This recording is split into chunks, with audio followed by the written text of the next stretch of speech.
ওনাকে আমি ঘৃণা করি, এই এক বাক্যে একটি কথা। আমার ব্যক্তিত্বে বাজে। আমি জানি এই ওয়ার্ডটা প্রচুর ভাইরাল হবে, এটা আমার উপর ম্যাটার করে না। তিনি একজন নারী তার এবং তার স্বামীর ক্ষমতা দেখে আমার সাথে এটা করেছে এবং সে আমাকে অনেক ধরনের হুমকিও দিয়েছে। অপু বিশ্বাস এবং তানজিন তিশা এবার বিতর্কে, আর এর নেপথ্যে নাকি আছেন সাকিব খান। আসল সত্য কি কি হলো হঠাৎ করে? মানে যেরকমটা আমরা দূর থেকে দেখি, হয়তো he is not that serious. পুরো যাকে আমি একেবারেই দু চোখে দেখতে পারি না।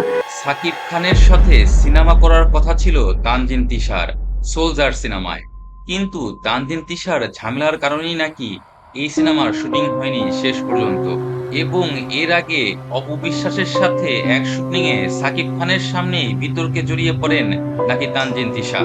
অপু বিশ্বাসকে প্রশ্ন করা হয় আসলে কি হয়েছিল সেদিন। অপু বিশ্বাস কথা এড়িয়ে গিয়ে বলেন, ওনাকে আমি ঘৃণা করি, এই এক বাক্যে একটি কথা। আমার ব্যক্তিত্বে বাজে।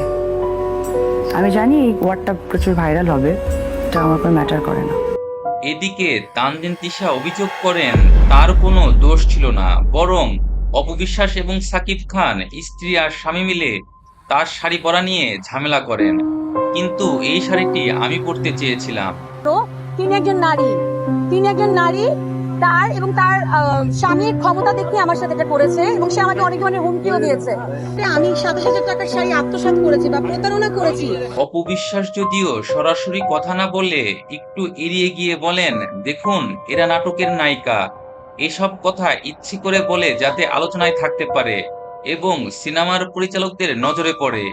আমি এসব পাত্তা দেই না, যাকে আমি দেখতে পারি না তার ছায়াও আমার দেখতে ইচ্ছা করে না। পুরো যাকে আমি একেবারেই দু চোখে দেখতে পারি না, তার ছায়াও পাশ দিয়ে আমি যাই না। আর আমার যখন যাকে পছন্দ হয় না, তখন আমি সেই জায়গা থেকে পুরো সাইলেন্ট হয়ে যাই।